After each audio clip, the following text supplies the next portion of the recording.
Good afternoon, everyone. My name is Elizabeth Gessel, and I'm the Director of Public Programs at Museum of the African Diaspora in San Francisco. MoAD is a contemporary art museum, and our exhibitions and programming inspire learning through the global lens of the African diaspora. As we begin all of our programs, we like to ground ourselves in the spaces we are occupying. As many of us are settlers, immigrants, or descendants of those forcibly brought to this continent, our institutions were founded upon the exclusions and erasures of the indigenous peoples on whose land we are located. MoAD occupies the unceded land of the Ramaytush Ohlone peoples, and we pay our respects to the Ohlone peoples and their elders, both past and present, who have stewarded this land throughout the generations. And we encourage everyone to learn more about the native lands you occupy by visiting native-land.ca. I welcome you now to our program series, African Diaspora Film Club, co-sponsored by Black Public Media, with today's program also co-presented by World Channel. The series features Cornelius Moore, who is longtime director at California Newsreel, the 54-year-old social issue nonprofit film distribution and production company. He is also an independent film curator specializing in works from and about the Black world. Modeled after a book club, we expect that you will have already viewed the film when you join us for this discussion. But if you haven't already seen the film, please stick around. We just can't guarantee there won't be any spoilers. Today, we are thrilled to be discussing the documentary, Can You Bring It? Bill T. Jones and D-Man in the Waters, with filmmakers Rosalynde LeBlanc and Tom Hurwitz. Rosalynde LeBlanc is a Bessie-nominated dancer who has spent 30 years in dance as a performer, choreographer, and educator. She holds a BFA from SUNY Purchase and an MFA from Hollins University. She is a professor and current chair of the dance program at Loyola Marymount University. Prior to her academic career, Rosalynde was a member of the Bill T. Jones Arnie Zane Company, Mikhail Baryshnikov's White Oak Dance Project, and the Liz Gehring Dance Company. Her choreography has been licensed and commissioned by professional and student companies around the country. She continues her work with Bill T. Jones in the preservation of his legacy and pedagogy, directing the educational partnership between the Bill T. Jones Arnie Zane Company and LMU's dance program. In 2020, Rosalynde's work in dance and service to education earned her an honorary induction into the Jesuit Honor Society Alpha Sigma Nu. Tom Hurwitz is one of America's most honored documentary cinematographers, winner of 2 Emmy Awards, the Sundance and Jerusalem Film Festival Awards for Best Cinematography. Hurwitz has photographed films that have won 4 Academy Awards and several more nominations, most recently for Dance Maker and Killing in the Name. His features and television programs have won literally dozens of awards: Emmy, DuPont, Peabody, Directors Guild, and the Film Festival Awards for Best Documentary over the last 25 years. Most recently were Emmy Awards for Best Documentary Specials for the PBS show Jerome Robbins and the PBS series Franklin, and Sundance Awards for Queen of Versailles and Love, Free or Die, on all of which Hurwitz directed the photography. His recent film, Nothing Left Unsaid, Anderson Cooper and Gloria Vanderbilt, was shown at Sundance and on HBO. We'll start the discussion moderated today by Cornelius, and we encourage everyone to participate by making comments and submitting questions through the chat or the Q&A box. And finally, please take a moment to type into the chat where you are joining us from. We love finding the diaspora in our audience. So now I will turn it over to you, Cornelius, Tom, and Rosalynde. Thank you. Thank you, Elizabeth, for the intro, and thank you, Rosalynde and Tom, for being with us today and for your very wonderful, moving film. And I know there are a lot of people who are Bill T. Jones fans who are loving the movie and the background of the film and everything, and very interested in our conversation because of it. So I wanted to begin by finding out what was the genesis of this project and how did you first meet to start working on it? Roz starts this answer traditionally. Yeah, so the genesis of the film, I was a dancer, as you know, with the Bill T. Jones Arnie Zane Dance Company in the 90s. And when I moved on out of the performance career, I returned to my work with the company in restaging a number of pieces around the country for colleges and things. And D-Man was one of the pieces that I restaged, but I found it to be the most elusive in terms of bringing a group of young college students into the piece in a way that made the piece manifest itself as it should be. I found it very difficult to do that. And I was trying to kind of crack the code as to why. Why was this such an elusive piece? It has a lot of, the movement itself is such that a lot of young people can connect to it. It's running, it's jumping, it's sliding, it's catching, it's falling, you know. So it's often very fun, but it was the ethos of the piece and the spirit of it that remained elusive. And I originally was looking for a way to immerse students in the history of when D-Man was made. What was that time period like in 1989? Bill had just lost his partner, Arnie Zane. Damien Aquavella, who is D-Man, was dying of AIDS at the time that this piece was created. And so I thought to look back into history and to really immerse the students to find that deeper understanding would be a pathway to reconstructing the live piece to where it needed to be. Documentary film is such a wonderful medium for that, you know, to immerse yourself back into a time period. So that was the original intention. And I contacted Tom, whom I had met when I was in the Bill T. Jones Company on another project. And I said, this is my idea. What do you think? And he said yes, which meant we had a film to make. So, and But Tom, that film was maybe a half an hour long. Originally, it was a film to show, you know, for a specific audience, the people who were going to then have D-Man in the Waters put on them to perform. And so we began to shoot the interviews with the company. Roz asked the questions. I filmed the interviews, and then I'd ask a question or two. And by the end of the interviews that we shot, including the one with Bill, it was clear to me that this was singularly the best set of interviews I'd ever shot in my life. That, you know, in a film documentary that has interviews, you'll shoot a dozen and 2 or 3 will be great. And every one of them was great. And they were great because the people were tremendously rich and articulate and emotional in accessing their feelings, not only in the present, but back at the time. And in recreating the whole experience of making the dance. And it became clear to me that this was a bigger story than just how this dance got made. This was a story about something that was deeply involved in the human experience, which has to do with making art in the face of catastrophe, and how important it is to do that, and how it's a drive for people to do that, and how it helps resurrect the people who are involved in the catastrophe. And that was all clear from that set of interviews. So, you know, Roz and I sat down, as we were doing regularly, and we just said to each other, this is big. This is a big film. And we both agreed that it should be a feature film. right. So And so what began. was it? A question I have for Roz was saying about you worked on a project before. What was that? Yeah, so I think it was in 95. I was fairly new to the company. I'd been there about 2 years. And I came in with Bill T. Jones's evening length work, very celebrated work in and of itself, called Still Here.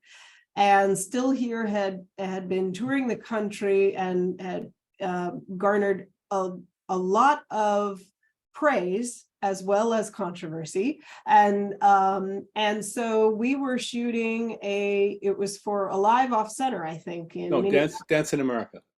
and for PBS. And so Tom was shooting it. He was the DP for that. So that was a long process over many weeks where Tom was kind of embedded with us as we worked on that shoot and shot the film. And that was probably 95. So we didn't stay in contact all that time. We just kind of followed each other's careers from a distance, and of course knew of each other until I think it was 2013 or 14 that I reached out and said, how about this other project? I didn't expect him to say yes, to be honest, because you know, I had over the years had seen his name on nearly every documentary film I ever sat down and watched. And so I am not a career documentary filmmaker. So I really was surprised when he said yes, and also kind of frightened, because as I said, now I had to make a film. I wanted to follow up on what Tom was saying about the interviews. One of the things that really struck me was how really raw and with emotion the interviews were from the people who were telling about their experience with the original production. It was as if they were still in it. So I like to hear from you. How do you got that from people? Was it also partly because of your connection with them, Roz, or what were your thoughts on that? So well, I'll start off, and then I'm actually curious to see how Tom answers this question. So some of that original group of dancers who were in the room when Deepen in the Waters was being made were still there when I joined the company. And so I knew them personally. I had performed with them, not all of them, but most of them. And I was kind of a second tier at that time, absorbing their stories in kind of a casual social way. Hearing Damien's name yelled at on stage at the end of the piece when you're allowed to yell out the names of people who have passed, hearing stories about the making of the piece. So this became part of I was 19 when I joined Bill T. Jones. So this was part of my coming of age, of just kind of being in awe of this group of seasoned dancers, senior members of this company, in the background, just listening to their stories. And when I reached out to, so Larry Goldhuber, who was in the film and one of the original members of D-Man, I said to him, I said to him that I was having trouble when I restage, and I wanted to do more research into with Bill and Bill's book and the making of D-Man. And he said very casually over lunch one day, "Why don't you ask us?" We were in the room. And so it was, of course, why not ask the dancers who were in the room as well? And so I sent an email to all of them. And I said, can you start to just tell me some stories? I'm restaging D-Man in the Waters in Minneapolis. And I would like to be able to share some of these stories with the students that I'm working with. And it was literally a flood of just these paragraphs and paragraphs in these emails, stories going back and forth. And, you know, I remember it this way, I remember it that way. And that was the first time I understood that it was actually a story that they hadn't often told. They had lived it and they had shared it. And so dribs and drabs and reminiscences would come out in rehearsal, but to actually sit down and say, this is what was going on. Now that we have that perspective, this is what that time period was like. This is what it was like to Damien Aquavella, my best friend in the corner dying. This is what it was like, you know, all of that kind of came out in these emails. And I think that when we sat down and did the interviews, I always had that in the back of my mind of what those original stories were and how rich they were and what all was in there. And so that's kind of a way of how Tom and I determined who to go to and how deep to go with each person. But I'm curious, Tom, from your point of view. Well, you can now just close your ears a little bit, and I'm going to talk about you. My mother was a dancer, and I have made over the years, I've made more films about social justice, but the next in runner-up is films about dance and dance films. I've made over a dozen, I think, probably, and I've spent a lot of time with dancers in various different ways, and it's my experience that dancers can do anything, and so I always trusted that Roz could do anything. Not just only because she was a dancer, but as she began to prove to me that she could do anything, like produce a documentary for the first time successfully, like be a character in a film and carry it on herself. So and this was my first experience with her, was her sitting next to me asking the questions with the interviews, and they were wonderful, because the problem with an interview is to get a person to feel like it's just you asking the questions and them answering the questions. That's all that's there. And we shot the interviews in a very close. There wasn't a lot of crew around. It was a very kind of intimate environment, in front of this black background, and so everybody felt kind of held, and Roz held them, and made it easy for them to express their deepest, most painful feelings, and also their most joyous feelings. And I think Roz's description of their reaction to being asked the questions is absolutely right. It's as if they went through this huge experience, like a revolution or a war or a disaster, which it was. And then it got put aside in life, and life went on, and it never got fully resurrected and understood and experienced as a piece of their own histories. And this is what the interviews enabled them to do. And it was really a revelation. It was extraordinary. And Roz, did you do the interviews with them? I did. Okay. Yes.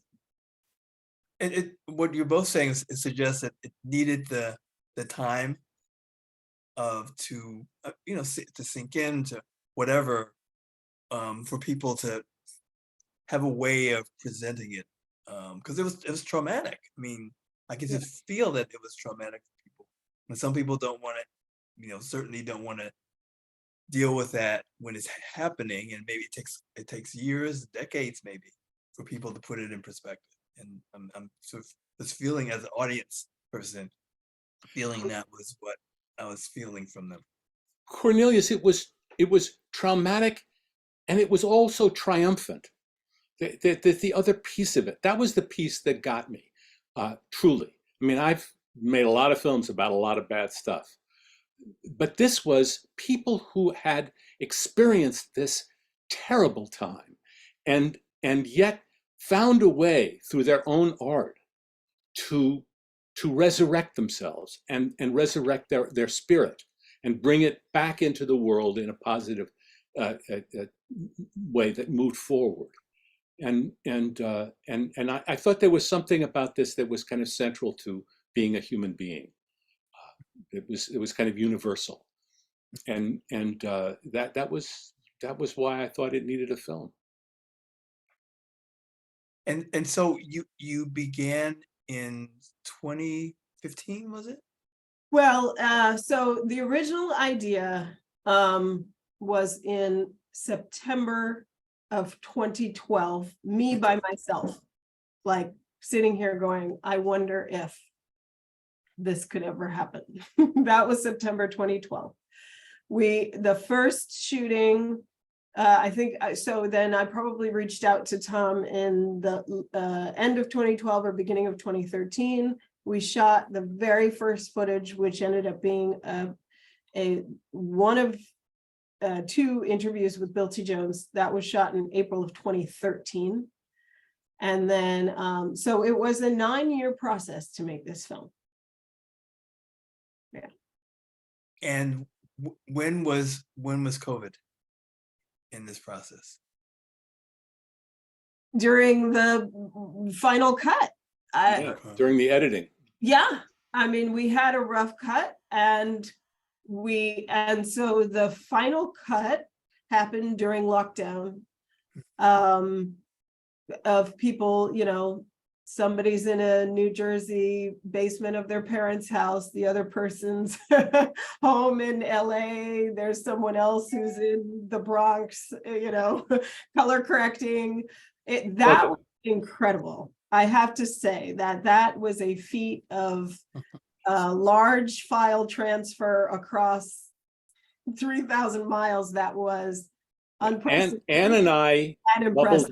Ann Collins, the editor, and I bubbled in the cutting room. So we could do that. And the color correct person was in Brooklyn. And we did the sound mix, all 5 of us in the mixing studio in New York. Yeah, masked up and everything. Masked up and yeah. It was amazing. It was amazing. Let me just say one thing about the process, Cornelius, of the process of the film. And that was that the next thing we did was to shoot the dance itself, being done by the present day Bill T. Jones Company at the time. That was an amazing operation. It was huge. Roz produced it. And Roz and I directed it. And we felt that we had to do several things with the filming of the dance. We had to show the dance as it was and use pieces of it.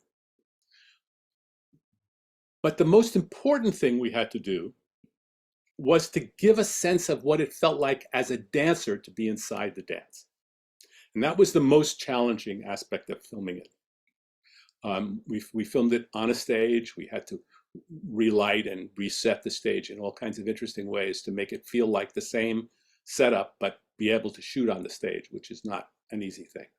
And so that is some of the stuff in the film that I'm the most proud of, because I think that it succeeds in being able to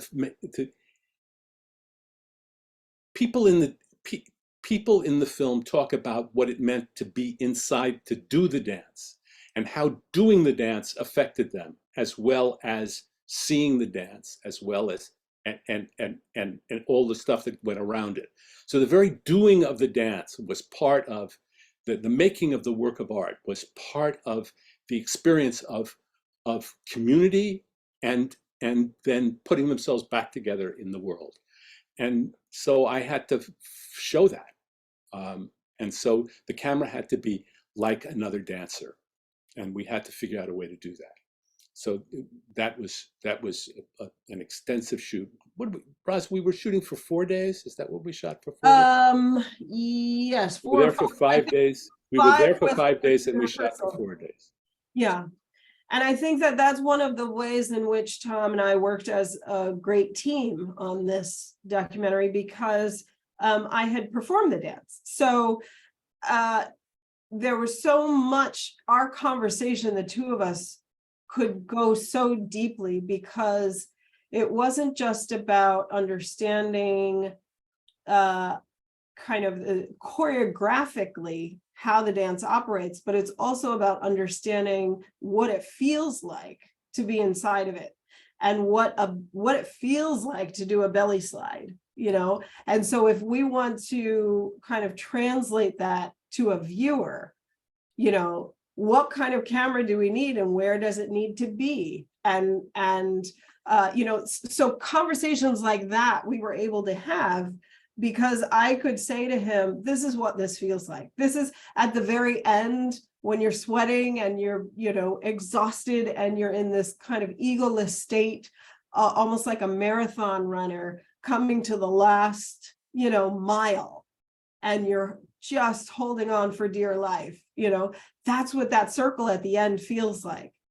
And so, and then Tom is translating that into kind of filmic speak and saying, okay, then we need a camera in the center, we need a camera, and in that way, I think we had a really exciting working relationship. And I honestly can't imagine any other dance film being shot without a dancer. And dare I say, a dancer who has kind of done the work, because you kind of have to understand the dance from that point of inside. From the inside. And then the other thing was the kind of improvisational relationship that I had with the dancers as we were shooting them, because it wasn't that how what we showed was Roz was very much involved with that and saying that, but how we shot it, I had to translate that into the image that comes on the film, and that was an interesting kind of improvisational relationship to the movement that was going on stage, and that was really challenging and really stimulating. It was really great. It's a great experience to be able to do that. And how was this for the students? They're being filmed, being filmed for one thing, and they're doing the practice. But I'll ask later about engaging with this program, because they don't have experience, really. I don't think with the epidemic of AIDS. And so later in the film, you talk about what can they take from this when their artistic practice to get people conscious and sensitized to whatever the current catastrophe is happening. And what do you think that whole process was for them at the end? So there's a lot of questions in there, but yeah. Yeah, but I'm glad you asked it, because it gives me a chance to, when I have the opportunity to say this, I always want to. The students who are now adults, professional adults out in the world, doing extraordinarily well, each and every one of them. So I'll call them students for the sake of this, but they, they're wonderful, and they were wonderful. They took on something that they couldn't possibly know the scope of when they agreed to do it. And one of the things that Tom and I talked about, because the decision to film me restaging the dance was a huge one that we had to go back and forth over quite a bit, because I was already a producer, and the gargantuan task that is, and co-director, although that not as much for me in particular, because of just the filmic aspect and what Tom had to do, but the producing pretty much brought me to my knees. So then what does that mean then to step in front of the camera and to lose that objectivity for those moments, for those scenes? And so it really meant that I had to 100% be a teacher in those moments, and kind of put the producer hat and the co-director hat off and leave that to Tom, which again, we did really well as a team. But my students, one of the things that was so critical for them to do, which they did beautifully, which was to learn publicly and to go through the trial, the tribulation, the misunderstanding, the not understanding, the silence, the speaking and potentially saying the wrong thing. Like, they had to reveal that and be vulnerable and do that in front of the camera, which they did gorgeously and heartfully and compassionately.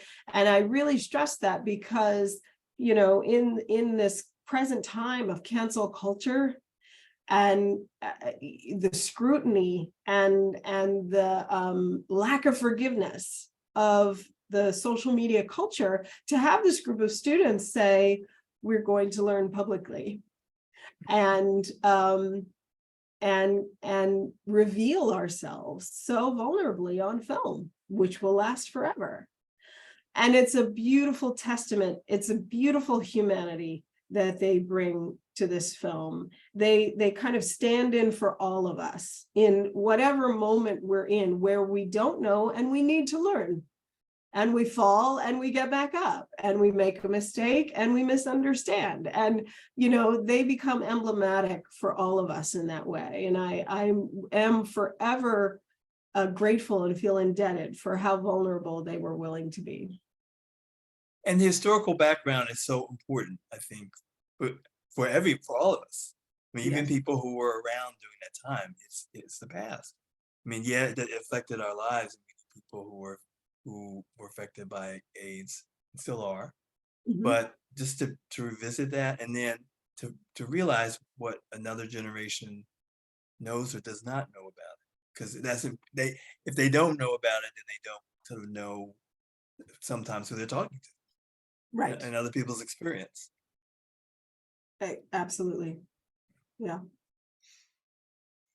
Tom, looks like you were going to say something. No, just to kind of continue on, the amazing thing was that, and I guess it's okay to have a spoiler alert because we assume everybody's seen it, right? That they do bring it. You know, these kids who came from all kinds of different backgrounds, but certainly not ones filled with experience. These were inexperienced people for the most part. A couple of them had some really tough stuff in your lives. You learn about one of them in the film. But they found finally in themselves what it took, and they brought it. And that was it was a kind of bravery that there were times I didn't expect them to get to, I have to say. And I'm just profoundly grateful to them. They were amazing kids, really amazing. And Bill T. Jones made himself available to them. And that's an amazing experience for someone learning, you know, to do the program and the dance, but also to have conversation with a choreographer about their work. And I imagine he does not make himself that available to a lot of people. So thank you for your connection with him to make this film possible and that kind of, and those interactions possible for us to see. Well, you know, Bill was so critical to this film in so many ways. One of the things that he gave us, or me, when I first went to him with this idea, he gave us permission, first of all, and said, make the film you need to make. Don't worry about me. Like, tell the story you need to tell. And that's an incredible gift. So he was, you know, hands off, truly. However, his voice was so critical because one of the things that's important about Deepen in the Waters is that it isn't about AIDS. It is much more nuanced and abstract than that. It has really captured the spirit of a time and the lived experiences of a group of people, 9 people, at an absolute, well, I don't even know. I was going to say devastating time in life. Yes, devastating. But as Tom said, also this sense of triumph and energy and willingness to overcome. So it's not just devastation. And so it's a dance made at that peak period. And it was so important for us in honoring Bill and Deepen in the Waters and the legacy to not in any way make a film where someone could draw the conclusion that, oh, Deepen in the Waters is that AIDS dance, or, oh yeah, it's that dance about AIDS, you know. And so we needed his voice. We needed him in the room saying, yes, this and this and this, but it's not that easy.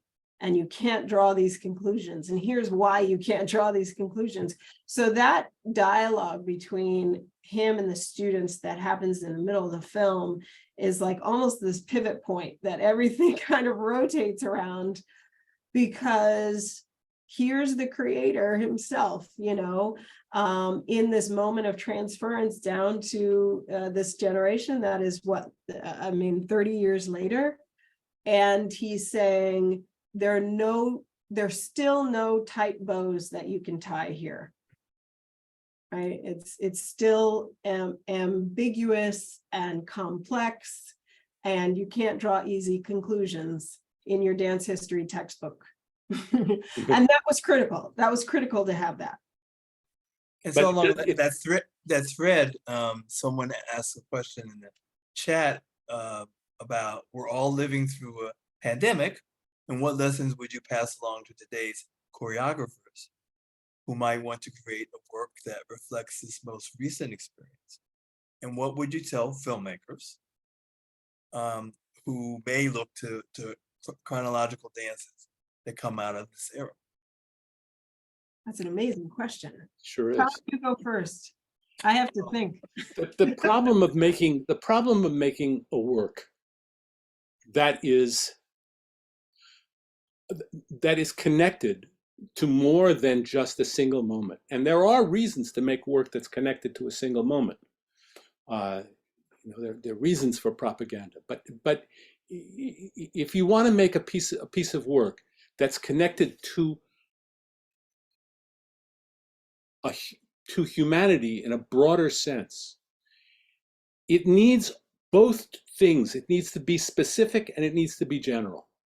It needs to come from the momentary felt experience, and it has to also contain the universal inspired feeling. So, and that's what Bill does. That's what Bill, it certainly in his best work, it begins with very specific movement, and it ends with huge connection to everything. And so we had that as a model for our film, that it would tell a story about a dance and it would be a film about everything. And we just hoped we could do something like that. And because that's what the challenge is. And so today, you got to start with what's happening. You got to start with the reality, and as close as you can get to the reality, and as rich as you can connect to the intimacy of the reality, that's as strong as you are. And then you have to let it expand and explode so that it makes the big point for everyone. Excuse my hand gestures. That is a great point. I may not do it justice, but what you just said, the closest you get to the reality is as strong as you are. That's amazing. And it's so true. And I think in this process, I learned a really, in many ways, documentary film and the dance world are very similar. But they are different in one really, really, really important way, which I kind of had to learn the hard way, which is dance doesn't tell literal stories well, and documentary tells stories, literal stories, right? It's so dance is, in my opinion, there are people who may disagree, dance is not good at telling stories. It is good at evoking and invoking the way something feels. And there are stories in that, but if you look at any kind of classical ballet, right, which is probably the most aligned with a story, a plot that you could get, you need the libretto in the program. And then there are moments where the action unfolds kind of mimetically and in a lot of mime and gestural things. And then there are these divertissements where they dance. and the divertissement depart from the moment of storytelling. And I think that that's an important aspect of dance, is that, as Balanchine said, nobody's going to know if it's your grandmother or your stepmother. It's a mother figure, because it's not going to tell the granular details of a story. And so, you know, coming out of COVID, like the COVID dances, to answer this question, what would I pass along to today's choreographers if they want to make a COVID dance or about this moment, is there's, you know, don't attempt to represent in movement the events of what happened. You have to feel it. Like, what is the embodied experience? What did that moment, that one, you know, memorable moment feel like? And start there. And then people may watch the dance and say, oh, this evokes COVID for me. Or they may watch it and say, I think it's about global warming. I think it's about the rat problem in New York, you know, whatever, you know, but that's what dance is. And that's the beauty of it. And documentary filmmaking needs to tell a story.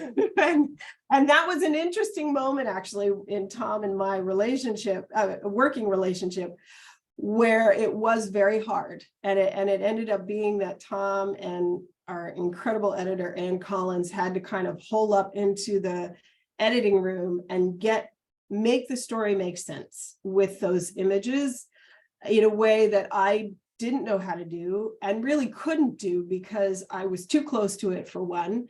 And also, I don't have that skill set to tell stories in that way. One of the questions that I had posed earlier was, given that you're different artistic background, Tom being a cinematographer and teacher, and you, Roz, being a choreographer, performer, and teacher, what in your artistic practice did you bring to this project? And I think you answered it by what you said previously, really wonderfully, without me having to ask it directly. So thank you for that. Another thing that I pose is because I knew Tom's father, and Leo Hurwitz, and actually had the privilege of doing a program with him in Philadelphia in 1980, I think it was, with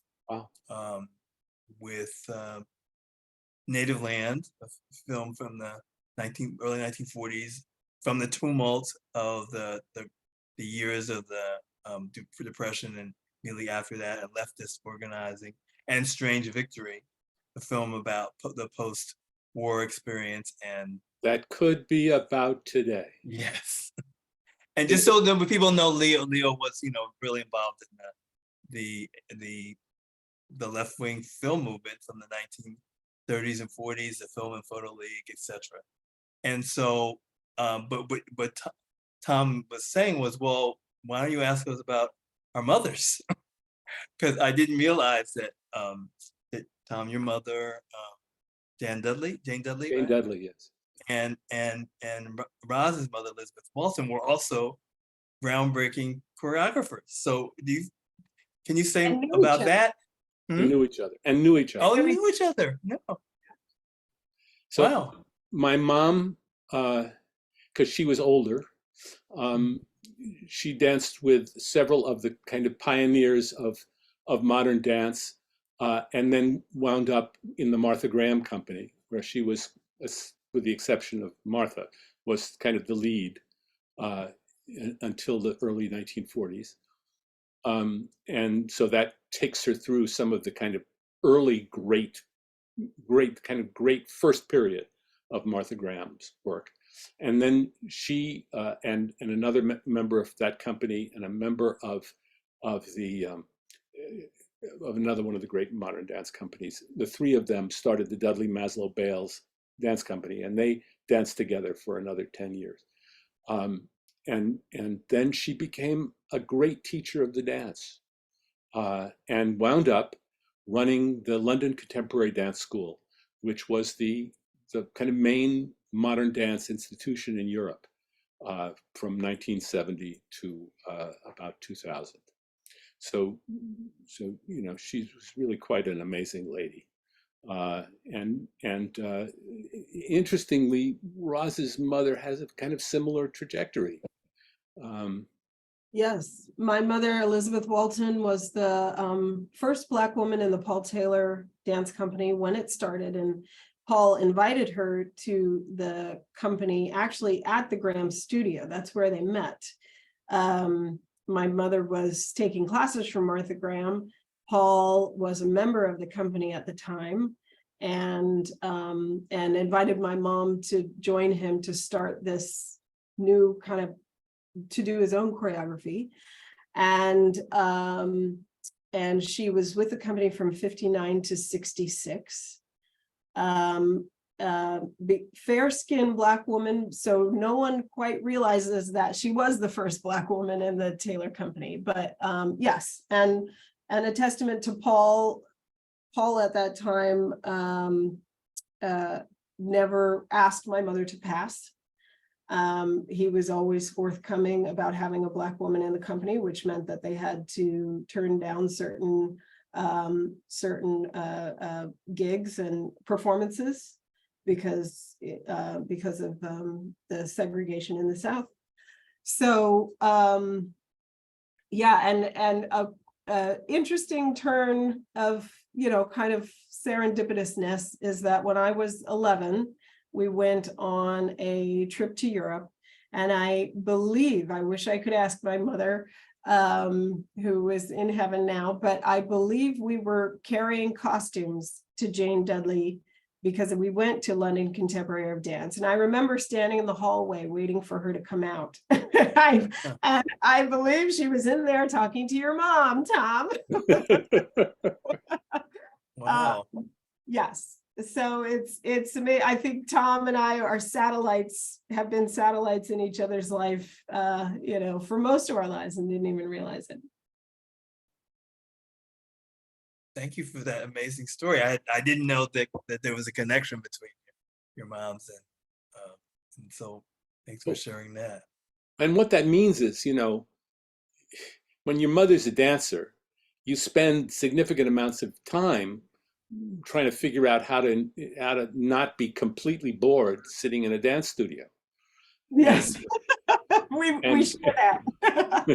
and you know, you just have to osmose. I guess I probably spent similar amount of time trying not to be bored in a cutting room, but you basically osmose the language of dance into your cellular makeup. Yes. And that's been a tremendous gift to me, just tremendously. Yes, agreed. Clearly to Roz. And a comment and question about when Roz, you used the technique of having the students hold hands and through movement, have them learn how they are all interconnected, and that one person's challenge is everyone's challenge. And how impactful do you think that activity was for the students? Were there other movement techniques that were used to help them engage with the choreography?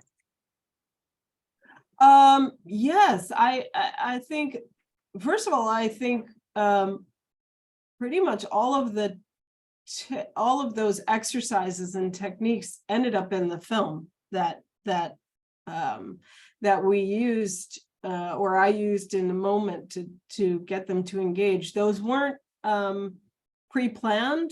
It was just me kind of trying to figure out what they needed in the moment to connect. And that, I think that exercise was impactful. That's really a question for them, but I think it was impactful because one of the conversations we had on that day right before that was about virtual community, and whether virtual community is as effective or as impactful as physical community. And I think it's something that when we shot that, actually, it was right after and forgive me if I'm forgetting the name, but it was the shooting in Orlando at the gay club. And The Pulse nightclub. Pulse, right. Right. Huh. And they had been talking about the gay pride parades after that and having fear about attending. Right, there was one in West Hollywood that they were Yes, afraid of. Yes, that's over the summer. And we were talking about the alternative way of being in community by changing your Facebook profile picture to have the gay flag in solidarity with Pulse. And so we were talking about that in terms of bravery. And what is the bravery? What does it feel like to show up and to physically be in proximity when there is actual danger? And I think it was something, of course, there's mass shooting that they're thinking about, but in 1989, one of the things I think that's easily forgotten, especially by people who didn't live through it, was that there was a lot of fear about how AIDS was transmitted. There was a lack of education. And so the company would get, the members of the company would get these questions. Aren't you afraid to sweat on each other? Like you're just all these bodily fluids, you're just all over each other and, you're gonna get AIDS, And so that misinformation seeps in, so there's a level of fear. And what is the bravery to show up in rehearsal and sweat and maybe even cut your foot, like you are in this room with other human beings and we can both infect and affect each other, right? And so we had been talking about that. So then it was about holding hands. So grab each other's hands and then pull away and come in close, and one person goes down, but don't let go of the hand, and allow this person to affect you. And is that different from being in a virtual community? How much do you really affect each other? So that's the context of all of that, and that's where that exercise came out. So we're assuming that everyone has seen the film, and there may be people who haven't, but we're reminded you can see it. It's via online streaming. It's the Black Public Media, their Afropop series. You go to their website, and also on World Online channel. It's streaming for quite a while, for a year or something, several months anyway. Are there other ways that people can see the film other than the World Channel or Black Public Media? I believe it is for rent on Amazon Prime. So yes, Amazon, our behemoth that delivers and on YouTube. And on YouTube too. Okay. The YouTube channels of World and Black Public Media. Okay. And the other about a in-person, not virtual, way of seeing Roz's work, Elizabeth had posted in the chat about where people in the San Francisco Bay Area can go to Dance Mission next weekend to see her perform. And that's again, thank you for posting that again, Elizabeth. Is there, yeah, and we're almost at time. Are there things that you want to mention that we have not talked about at this point? Okay. I mean, it's a little inside baseball, but it has to do with the film and one of the interesting things we had to work out. When we decided to make the students and the whole structure of putting the dance on the students another part of the film, and that decision was made maybe halfway through the shooting, we knew that would be a very, very challenging problem in terms of structuring a documentary, because it has to take place in 2 times at once. There is a whole story that takes place in the past and a whole story that takes place in the present. And how to get those 2 to interrelate was what took us, over a year in the editing room. It was really tricky to make it feel like it was meant to be. And it's not, every documentary has its own particular structural problems, but this was ours.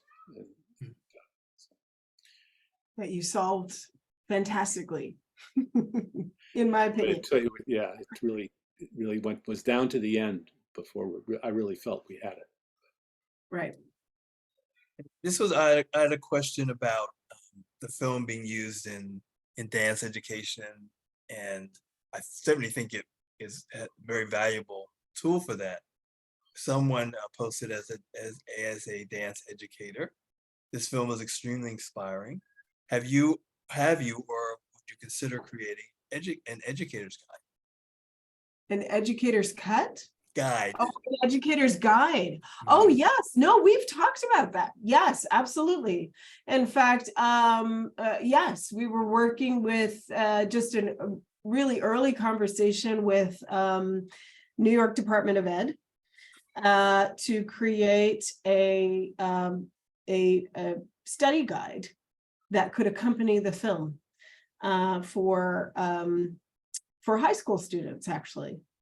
Just to also deal with some pre-teaching materials, not just about the AIDS crisis, but also about gun violence, which is a very, very, very real, formidable pandemic that our children are dealing with, unfortunately. So yes, we're working on that and fundraising for it. Yeah, a grant would be a good thing.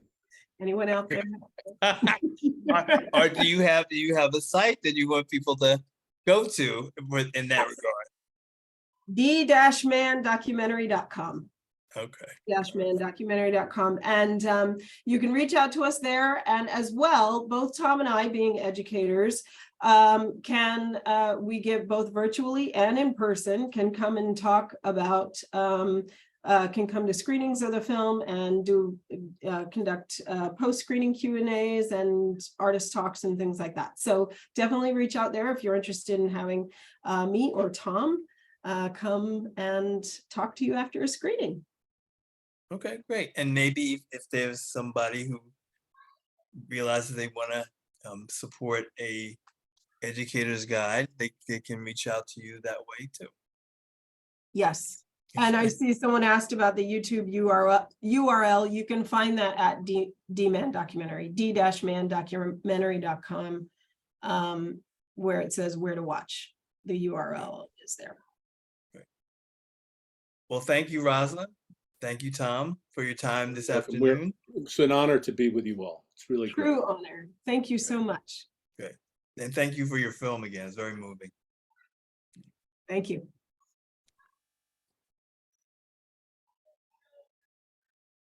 Thank you both, all three of you, so much for this very fascinating and enlightening conversation about the film, which is absolutely beautiful. If anybody hasn't watched it yet, please go to any of these sites that have been mentioned to watch the film.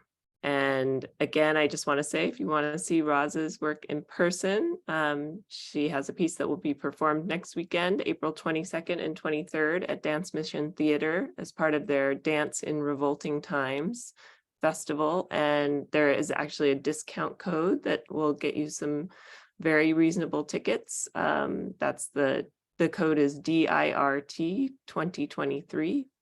And you can find out more at Dance Mission Theater's website. I want to let everyone know that our next African Diaspora Film Club will be discussing the documentary Queen Kidjo about Angelique Kidjo, and it's also part of the Afropop season 15. So we're excited to be partnering with that again, and that will be Sunday, June 11th from 12 to 1 p.m. That's a different time than we usually do it because our director, Claire Duguay, who Cornelius will be in conversation with us, will be joining us from France. So in recognizing her time zone, we're going to do it from 12 to 1 p.m. You can register for that on the MoAD website. And of course, we would always love to get feedback from you. So I put in the chat a link to a survey. It just takes a couple minutes to fill out. So please fill out that survey and let us know who you are and how you enjoyed the program. We'd love to hear it. Of course, we are always looking for support for MoAD. So if you like the work that we do, we'd love to have you as a member. You can also donate to the museum, come see us in person. We have a beautiful exhibition called Black Venus. That's 18 Black female artists curated by Andrea Amalife, and it's on view through August 20th, 2023. And you can find information about all of our public programs, both virtual and in person, on the MoAD website. And finally, I want to thank Black Public Media for co-sponsoring the African Diaspora Film Club and for World Channel for co-presenting today's program. Thank you, all of you, and enjoy the rest of your evening. Thank you. Thank you so much. Bye. Cheers. Bye-bye.